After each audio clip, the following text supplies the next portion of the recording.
বন্ধুরা রোববারে মাছ বাজার full complete. দেখো সব থালার মধ্যে ঢেলে নিয়ে চলে এসেছি।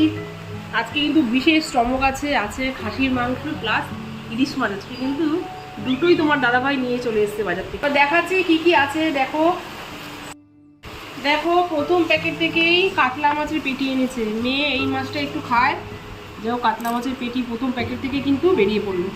দেখো তারপরের প্যাকেট থেকেই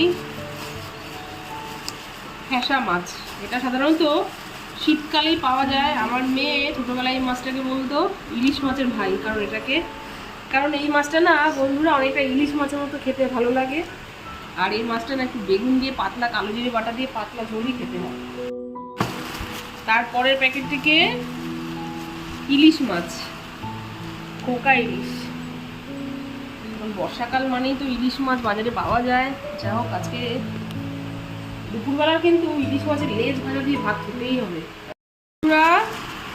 তারপরের প্যাকেট থেকে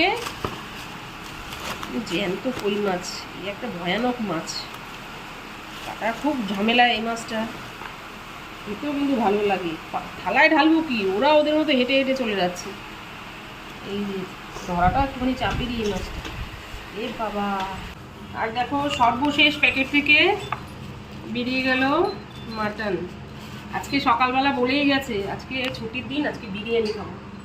দেখো বিরিয়ানি খাওয়ার মতো মটনগুলো বেশ বড় বড় করে কেটে এনেছে, একদম মাংসগুলো একদম চর্বি চর্বি লাগানো, প্রত্যেকটা পিস প্রায় 100 গ্রাম সাইজ।